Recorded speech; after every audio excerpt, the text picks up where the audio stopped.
Title song ఇది స్వయంగా నేనే రచించినటువంటి కీర్తన.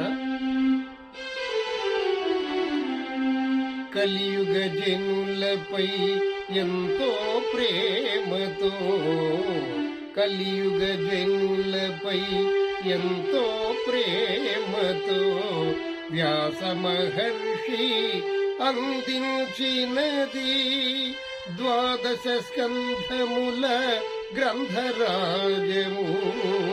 12 స్కంధముల గ్రంథరాజము సుఖముఖ ప్రకటిత అమృతపానము.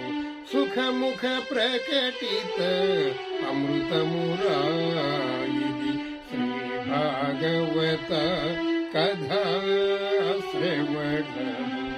ఎన్నో జన్మల పుణ్యమురా, ఎన్నో జన్మల పుణ్యమురా.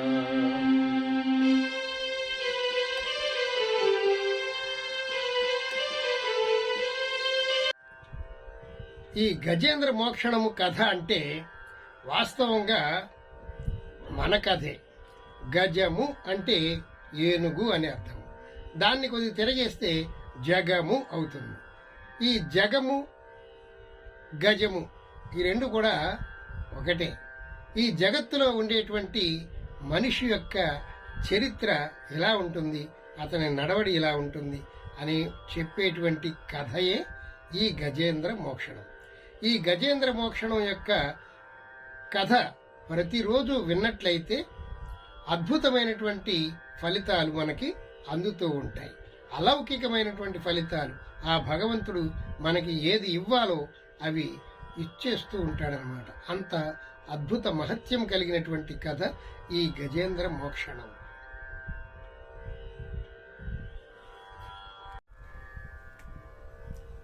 ఈ త్రికూటం అనేటువంటి పర్వతం అంటే ఏమిటంటే మన శరీరమే త్రికూటము. 3 గుణాలు ఉంటాయి. సత్వగుణంలో అన్నా ఉంటాం, రజోగుణంలో అన్నా ఉంటాం, తమో గుణంలో అన్నా ఉంటాం. ఏదైనా మంచి పనులు చేస్తూ మంచి ఆలోచనలతో ప్రశాంతంగా ఉంటాం కొంతసేపు, దాని సత్వగుణం. అది బంగారు శిఖరం. తర్వాత కొంతసేపు అయ్యేప్పటికీ నాకు అది కావాలి, ఇది కావాలి, అది సంపాదిస్తే బాగుండు, ఇది సంపాదిస్తే బాగుండు అనుకుంటాం. అది రజోగుణం, వెండి శిఖరం. ఆ తర్వాత తమో గుణం అంటే బద్ధకంగా ఉండడం, శుభ్రంగా నిద్రపోవటం, పడుకోవటం, అది తమో గుణం. ఈ 3 స్థితులే తప్ప ఇంకా వేరే స్థితిలోకి వెళ్లేటువంటి అవకాశం మానవుడికి లేదు. స్వప్న, జాగ్రత్త, సుషుప్తి ఈ 3 అవస్థల్లో ఉంటూ ఉంటాడు. జాగ్రత్త అవస్థలో మెలకుగా ఉంటాడు, స్వప్న అవస్థలో కలలుగంటూ ఉంటాడు, సుషుప్తి అవస్థలో గాఢంగా నిద్రపోతూ ఉంటాడు. ఈ 3 శిఖరాలు ఎప్పుడు తిరుగుతూ ఉంటాడు. దీనిని త్రికూట పర్వతం అన్నారు. ఎంత అద్భుతంగా భాగవతాన్ని మనకు అందించారంటే ఆ వ్యాస భగవానుడికి ఎంత మనం రుణపడి ఉంటామో తెలియదనమాట. అలాగే ఇక్కడ ఈ త్రికూట పర్వతం దట్టమైన అరణ్యం అన్నారు కదా. ఈ అరణ్యంలో అనేక రకాల చెట్లు ఉన్నాయన్నారు. ఏం చెట్లు ఉన్నాయి? మాది ఫలము, లవంగ, మామిడి, మొగలి, తర్వాత రేగు, పొగడ, వేప, మల్లి, రకరకాలైనటువంటి చెట్లు, పొదలు అన్నీ ఉన్నాయన్నారు. రకరకాల లతలు ఉన్నాయన్నారు. లతలు అంటే ఏమిటయ్యా అంటే మన మనస్సులో అనేక రకాలైనటువంటి ఆలోచనలు కదులుతూ ఉంటాయి. కొన్ని పెద్ద పెద్ద మానుల్లా ఉంటాయి, కొన్ని చిన్న చిన్న తీగల్లా ఉంటాయి. ఆ తీగలు, లతలు అవన్నీ కూడా మన యొక్క ఆలోచన పరంపర. మన మెదడులో ఎన్ని లక్షల కోట్ల ఆలోచనలు మనకు వస్తూ ఉంటాయి. అవంతా కూడా అడవి అన్నారు. ఈ ఇంతకీ ఏమిటయ్యా అంటే ఈ త్రికూటము అంటే 3 కలిసి ఉన్నటువంటిదే అజ్ఞానము అన్నారు. ఈ 3 కూటము అంటే అజ్ఞానం అని కూడా అర్థం వస్తుంది అనమాట.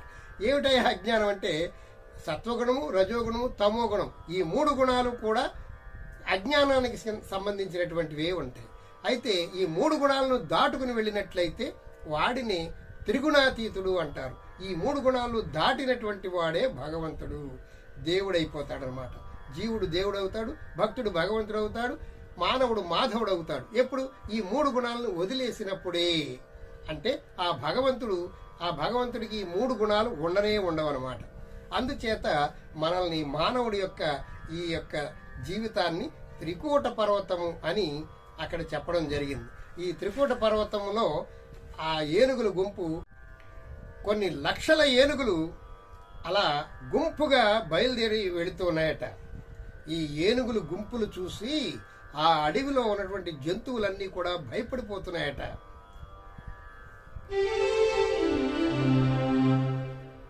పులులు మొత్తంబులు పొదరిండ్లలో దూరు, పులులు మొత్తంబులు పొదరిండ్లలో దూరు,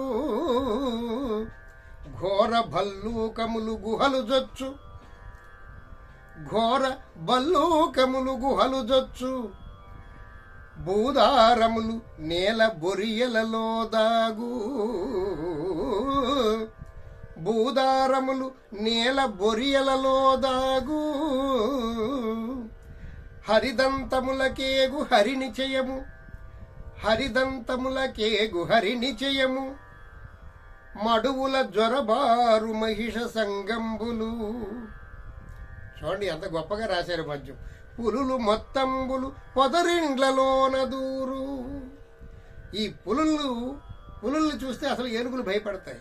కానీ ఇక్కడ ఏం జరుగుతుందంటే ఈ ఐకమత్యంగా వెళుతూ ఉన్నటువంటి ఏనుగుల సమూహాన్ని, ఈ ఏనుగుల యొక్క మందని చూసి 1,00,000 ఏనుగులు ఒక్కసారి వెళుతూ ఉంటే ఆ మందని చూసి పులుల మొత్తంబు పొదరిండ్ల దూరు, పులులన్నిటికీ భయం వేసి ఏమో ఎక్కడ వాటిని దంతాలతో పొడిచి చంపేస్తాయో, ఎందుకు వచ్చింది భయం అని అవన్నీ కూడా పొదరిళ్లలో దూరిపోతున్నాయట.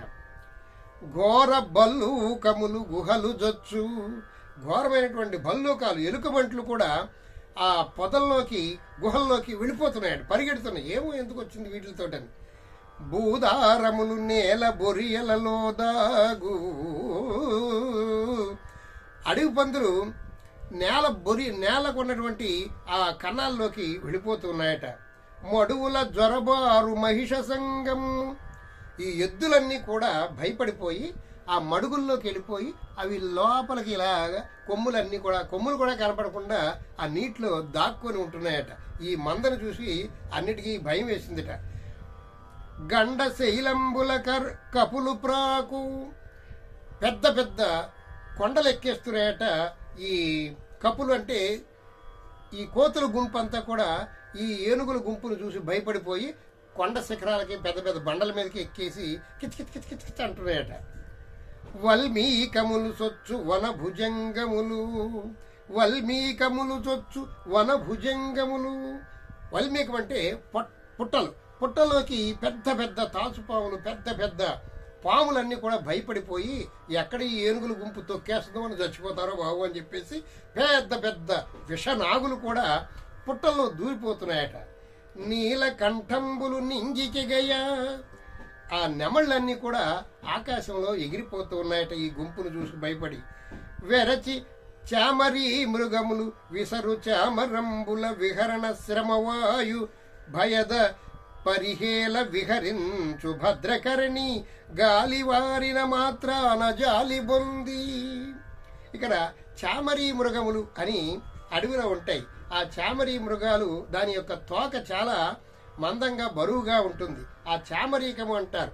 అవి ఏం చేస్తారంటే ఆ చామరీకం యొక్క ఈకలతోటే భగవంతుడికి ఆ విసనకర్రలు తయారు చేసి షోడచోపచారములు అయిపోయిన తర్వాత ఆ చామరంతోటే మనం విసరడం జరుగుతూ ఉంటుంది. ఆ చామరీక మృగాలు బాగా ఆ తోకలు బాగా లావుగా ఉండటం వల్ల అవి ఎక్కడికి పరిగెట్టలేక, కొండలు ఎక్కలేక, బొరియల్లో దూరలేక ఇవంతా ఆ చామరీకాలతోటి ఆ చామరీ మృగాలన్నీ కూడా ఆ ఏనుగులకి విసురుతున్నాయట. అవి వస్తూ ఉంటే వాటిని చెమటలు పెడుతుంటే విసురుతున్నాయి. మేమేం చేయలేం, మమ్మల్ని ఏం చేయొద్దు అని దాసోహం చేస్తున్నాయట.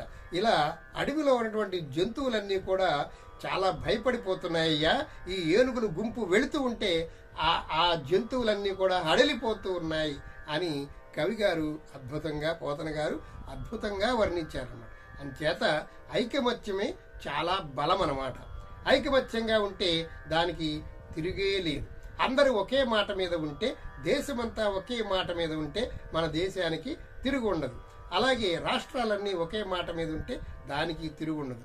అలాగే మన రాష్ట్రంలో ఉన్నటువంటి ప్రజలందరూ ఒకే మాట మీద ఉంటే వారు ఏమనుకున్నారో అదే నెగ్గుతుంది. అలాగే ఇంట్లో 10 మంది ఉంటే 10 మంది కూడా ఒకే మాట మీద ఉంటే ఆ కుటుంబాన్ని ఎంతో గౌరవం పెరుగుతుంది. ఆ కుటుంబం ఏది సాధించాలన్నా సాధించగలుగుతుంది. అందుచేత ఐకమత్యమే బలం అనేటువంటి సందేశం కూడా ఈ భాగవతం ద్వారా మనం తెలుసుకోవచ్చు.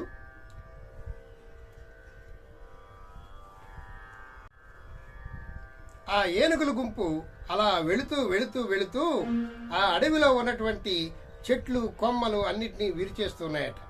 ఎప్పుడైతే ఈ ఏనుగులన్నీ కూడా అలా వెళుతూ ఉన్నాయో, ఈ ఏనుగుల గుంపు చూసి ఆ జంతువులన్నీ భయపడి పారిపోతున్నాయో, వీటికి ఈ ఏనుగు గుంపుకి ఏనుగు మందకి అహంకారం పెరిగిపోయిందనమాట. చూడండి, కొంతమంది ఎవరైనా మనల్ని పొగిడితే మనకు కొంచెం అహంకారం వస్తుంది. అబ్బా నువ్వు అంతవాడు ఇంతవాడు అనేప్పటికీ మనం పొంగిపోతాం. ఎప్పుడైతే పొంగిపోయామో అప్పుడు బుడదలో పడిపోతాం.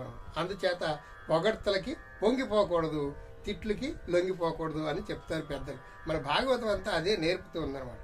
ఎప్పుడైతే అవన్నీ జంతువులన్నీ కూడా పారిపోతున్నాయో అప్పుడు నా అంతవాళ్ళు లేరురా అని ఏనుగులన్నీ గర్వంతో ఆ దొరికినటువంటి కొమ్మలన్నింటినీ ఇరిచేసి ఆ పనికి రాకుండా పడేసి కింద తొక్కేస్తుంది. ఆ జంతువులు, కోతులు, మిగతా జంతువులు, పక్షులు ఇవన్నీ తినేటువంటి ఆ పండ్లని పాడు చేస్తున్నాయి. అవన్నీ కోసేసి కిందేసి కాలుతో తొక్కి అవన్నీ పాడు చేస్తున్నాయట. వనం అంతా కూడా నాశనం చేస్తున్నాయి. ఎందుకు? గర్వం వల్ల ఇవన్నీ కూడా జరుగుతూ ఉన్నాయి. అందుకని శంకరాచార్యులు వారు అంటారు, మా కురు ధన జన యవ్వన గర్వం హరతి నిమేషాత్ కాలః సర్వం మాయామయమిదం అఖిలం హిత్వా మా కురు ధన జన యవ్వన గర్వం హరతి నిమేషాత్ కాలః సర్వం. ఈ గర్వం అనేటువంటిది వదిలిపెట్టాలయ్యా. అది ఎంతసేపు ఉండదు. ఈ ఒక్క క్షణంలో నీ గర్వం అంతా పోతుంది. మాకురు జన ధన యవ్వన గర్వం. మా జనం ఉన్నారని, ధనం ఉన్నదని, యవ్వనం ఉన్నదని ఇలా గర్వం పడద్దయ్యా. భగవంతుడు మనకి అన్ని రకాలుగా బాగా చూసిన చెప్పి బాగానే ఉంటాం. ఒక క్షణంలో ఇవన్నీ కూడా మటిమాయమైపోతాయి. ఏ క్షణాన ప్రాణం పోతుందో ఎవరు చెప్పలేరు. ఎంత వయసులో ఉన్నవాడు, ఆరోగ్యంగా ఉన్నవాడు కూడా టప్ అంటే హార్ట్ అటాక్ వచ్చి చచ్చిపోతున్నాడు. ఆ క్షణంతో మొత్తం అంతా నాశనం అయిపోతుంది. ఈ జీవితం అలాగైపోతుంది. అందుచేత మా కురు వద్దయ్యా, ధన జన యవ్వన గర్వం పడద్దు. ఎప్పుడు కూడా నువ్వు గర్వపడద్దు. నీకు ఏదైనా సంపద కలిగింది, ఆనందం కలిగిందంటే ఆ పరమేశ్వరుడి దయ వల్ల నాకు ఆనందం కలిగింది, ఆ పరమేశ్వరుడి దయ వల్ల నాకు సంపద కలిగింది, ఆ పరమేశ్వరుడి దయ వల్ల నాకు అన్ని కలుగుతున్నాయి అనేటువంటి భావనతో నీవు ఉండాలయ్యా అని చెప్తున్నారు. ఈ ఏనుగుల గుంపు అంతా కూడా వెళ్ళి ఆ అడవినంతా సర్వనాశనం చేస్తూ అలా వన విహారం చేస్తున్నాయట.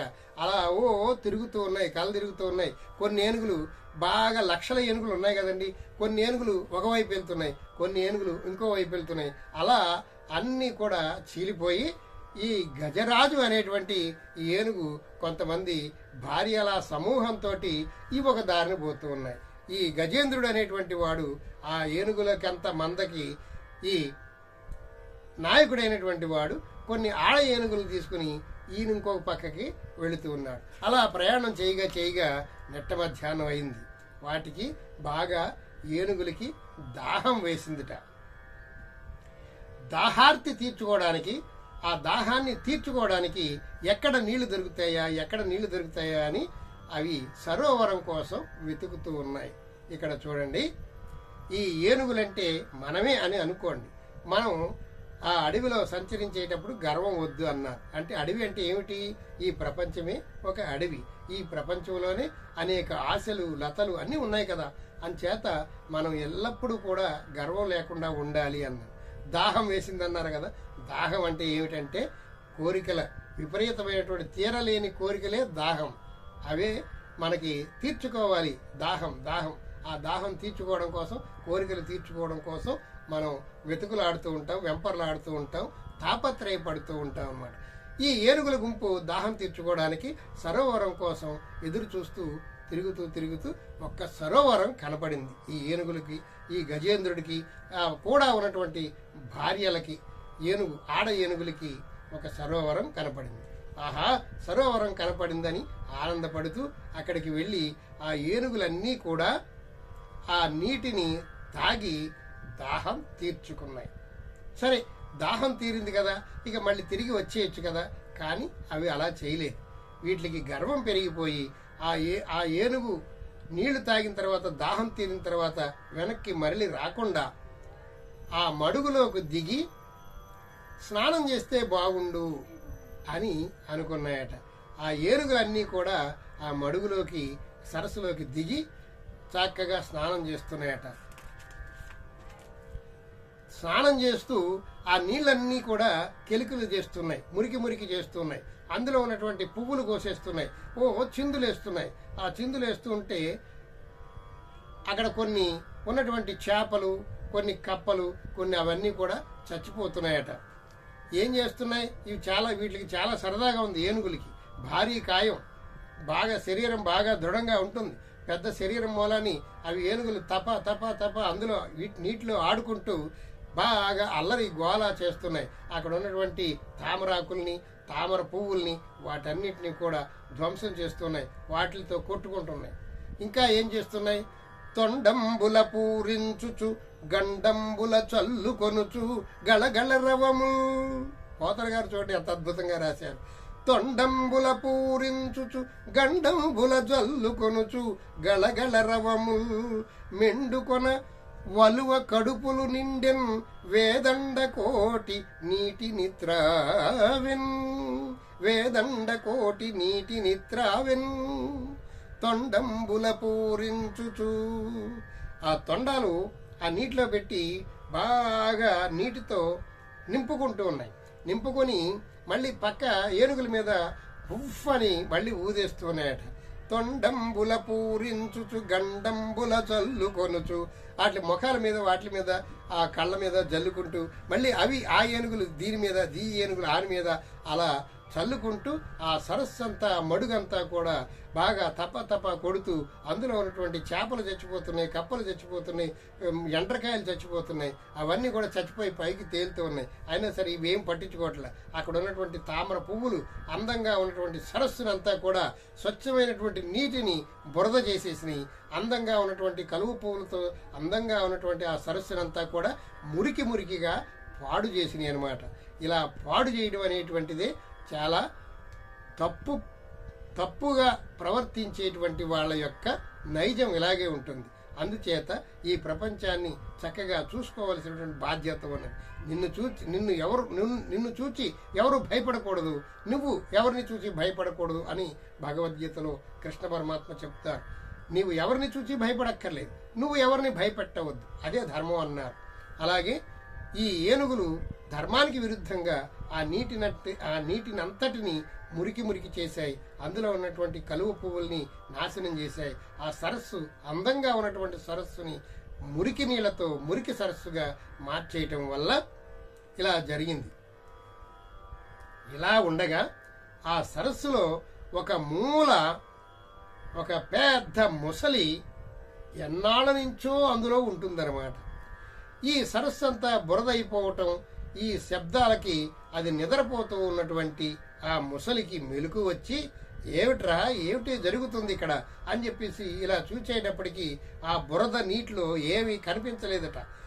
ఆ పడుకున్నటువంటి స్థానం నుండి ఒడ్డు కూడా చక్కగా కనపడేటువంటి ఆ స్వచ్ఛమైన నీరుకి ఈ ముసలికి ఏమీ కనపడకుండా ఉన్నదట. బురదగా ఉన్నాయి, అంతా మసకగా ఉంది. ఏమిటి ఇలా జరిగిందని అది అలా జయ్యన వస్తూ ఉంటే ఏనుగుల మంద ఇదంతా చేయడం అది గమనించిందట.